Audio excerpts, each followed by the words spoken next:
Hello, everybody. This is Henry Kramer, 605 Chaser. Welcome to the show.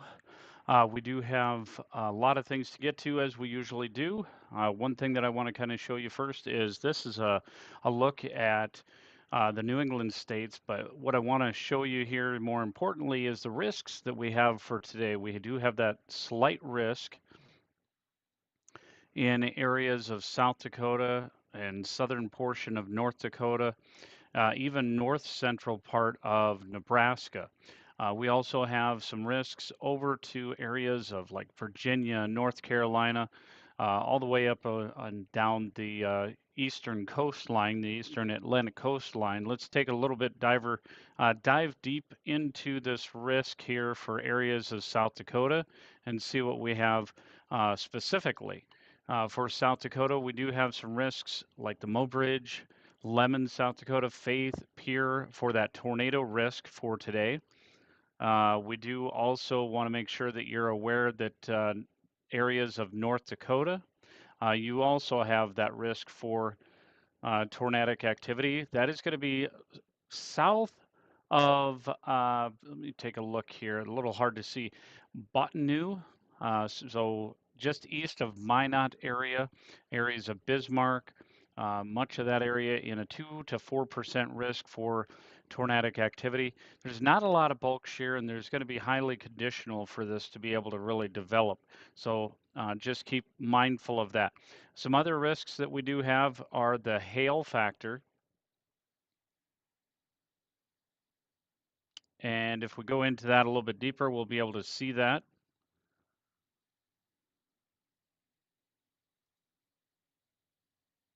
Taking my system a little bit of time to move through here. So I'll just switch over to Radar Omega and kind of show it from there. All right, let's go ahead and bring up the wind factors for the East Coast line. We figure out the timing on this. So the East Coast line, we're looking sometime afternoon hours. As you can see, we start to see over by eastern portions of Ohio, south of Charleston, West Virginia area, start to see some of that development happening sometime around 2 p.m. These are in Central Daylight Time, so just add an hour for East Coast. And as we get into the afternoon hours around 3 p.m., you can start to see pretty strong to severe thunderstorms right along this line here. And this is where that wind threat is going to really initiate sometime around 3 o'clock this afternoon. Further along that we go, coincidentally, there's actually less than 2% chances for tornadic activity in these areas that are outlined here. So that's a plus. But don't discard the wind. That wind threat is pretty substantial. And once we get into the midnight hours, we expect that to be moving on out.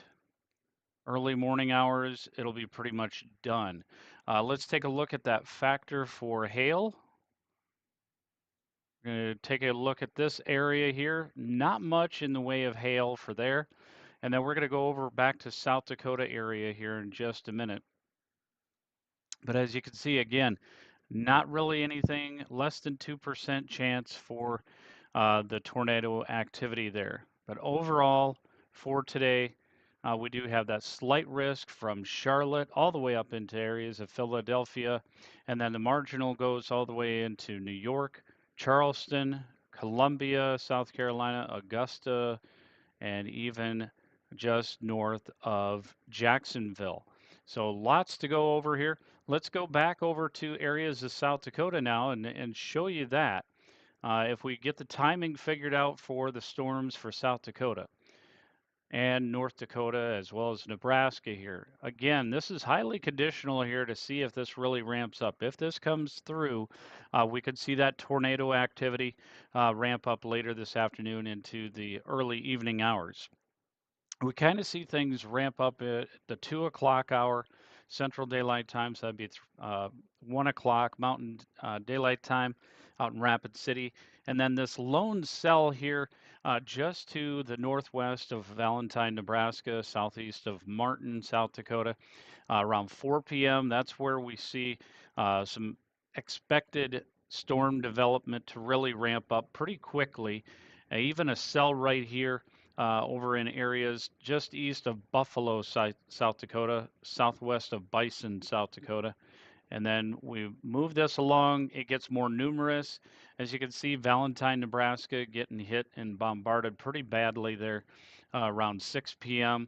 This is going to be where there's a lot of hail and that potential for tornadic activity ramping up again later in the afternoon.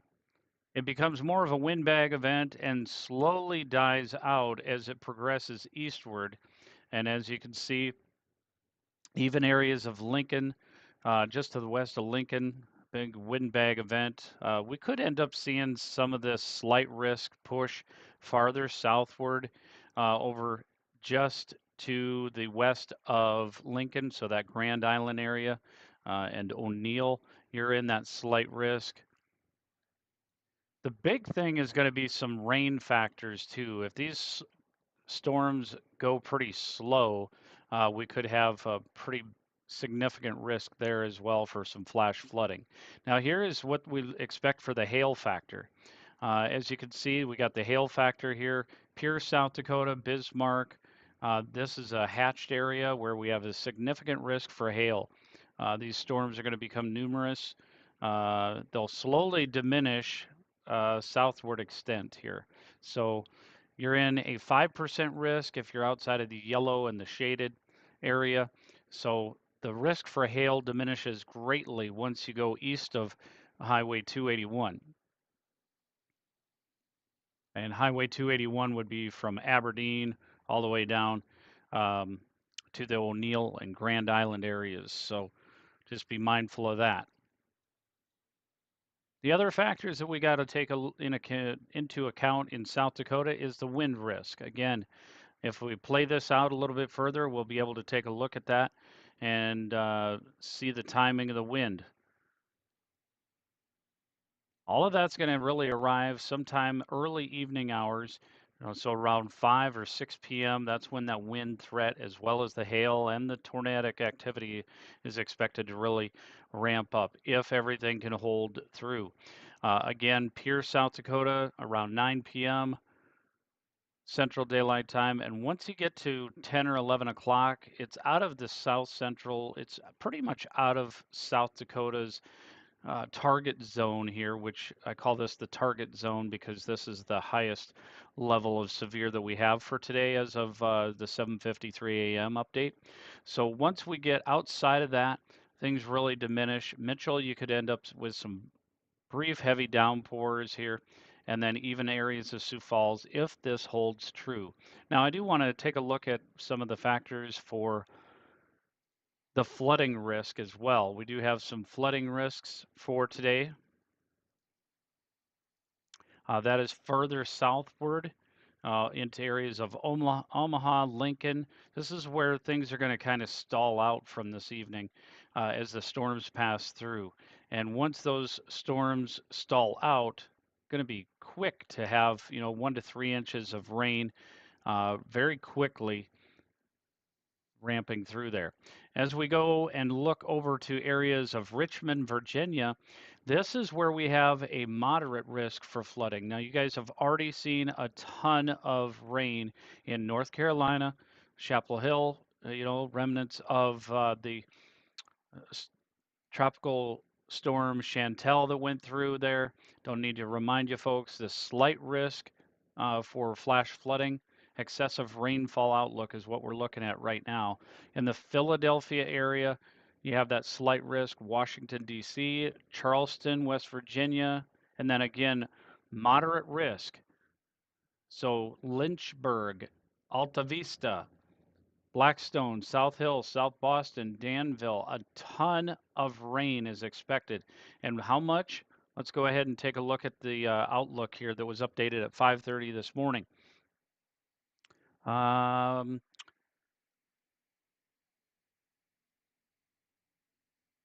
So moderate risk was introduced.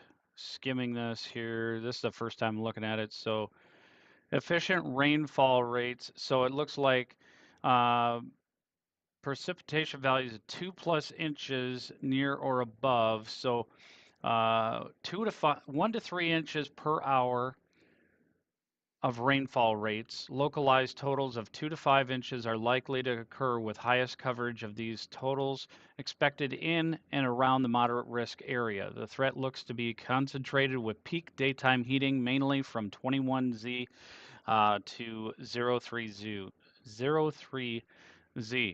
So we do expect some major flash flooding in those areas. Areas of central Texas, let's go back to you guys as well. We do have that moderate or marginal risk, marginal risk for excessive rainfall there as well for today. And then let's go ahead and go a little bit further into the future, because we do want to bring light to a second day of risks for excessive rainfall. This would be including Charlotte, Greensboro, all the way up to Richmond. So areas of Virginia, you got a couple of days of this crazy rain that we're expecting. And areas of Sioux Falls, we do have excessive rainfall outlook here as well. If we take a look at that, northern central plains into upper Midwest, by Thursday, the persistent ridge aloft over the southwest U.S. begins to break down. As this happens, there are still substantial differences between models, I want you to be aware, in how these features evolve and interact, but there is that possibility to still end up with some significant rainfall for areas Sioux Falls and southeastward. That would include areas of Des Moines, just west of Cedar Rapids, Waterloo, Ames, Iowa, Omaha, Lincoln. You're all under the gun for this excessive rainfall. Would not be a bit surprised to see some localized areas 2 to 5 inches, because this thing is really showing that it's going to be going pretty slow as it progresses through here. So that's for tomorrow's risk for excessive rainfall. And then if we take a look at day 3, do we catch a break? A little bit of a break, because we bring it down to a marginal risk at least, but still a lot of moisture with this. And then as we look a little bit further into our forecast for the day 2 outlooks here, we've got a number of areas of concern that we have for tomorrow's severe weather risk. So those risks that we have, they are over in areas of Charlotte, Greensboro, Columbia, Augusta. These would be areas of South Carolina, North Carolina, as well as even into extreme east central portions of Georgia. You have that risk for severe weather. There'll be damaging winds, hail, and a lot of rain, obviously, folks. Tornado activity is going to be isolated for tomorrow. That's going to be isolated over to areas of North Platte, Sidney, kind of the Sterling, Colorado area, Alliance, and then even including areas of Martin, South Dakota, Pine Ridge, and Valentine, Nebraska. So that risk has subsided a little bit over previous models. As we were looking at, things looked like they were going to be kind of ramping up a little bit more, but thankfully it has not followed through as much as we had originally thought it would. Let's go ahead and take a look at NAM3K so that we can kind of see what tomorrow's risks really look like. Unfortunately, I go back to a 2 o'clock in the morning update here in order to see that all the way through, because the NAM3K is updating or going through its update right now. So if we look at the timing on this right now, this is around 6 p.m. according to NAM3K. Then as we get into tomorrow late in the day, there's some indications over by Hastings area and Norton, Kansas area could have some amplified storms. But again, that North Platte area has got that tornado risk, and it's going to be very discreet. A few brief spin ups are possible, nothing huge. No big tornado activity expected for there as I'm looking through this. But let's take a look at the hail factors. That's going to be pretty low too for tomorrow. So not going to worry about that too much. Let's look at the wind factors. Yep, that is definitely going to be a little bit more numerous. Areas of North Dakota, if we go up here and take a look at the timing for your risk for tomorrow.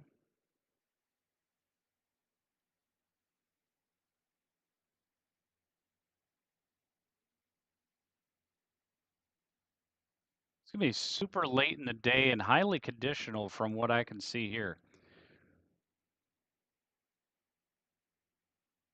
Again, I think the main threat is going to be southward here. So this is a look at 6 o'clock tomorrow night. West of Lincoln, pretty huge impact for that wind. And then Omaha, Lincoln area, you'll still end up seeing a lot of excessive rainfall in there as well. All right, so that is the latest information that we have from 605 Chaser Studios. Again, that windbag event is expected over in Charlotte, Columbia, Augusta as well for parts of the U.S. And then after we get done with day 2, there really isn't much to talk about as far as severe weather goes. It's going to, I mean, there's marginal risks here and going this far out, but after day 3, everything pretty much dies out somewhat. We don't really expect any huge things until sometime maybe Tuesday next week. There could be some things in the Dakotas, but we'll have to see how that plays out. So that's the latest information that we have from 605 Chaser Studios. God bless, stay safe, and we'll catch you on another live.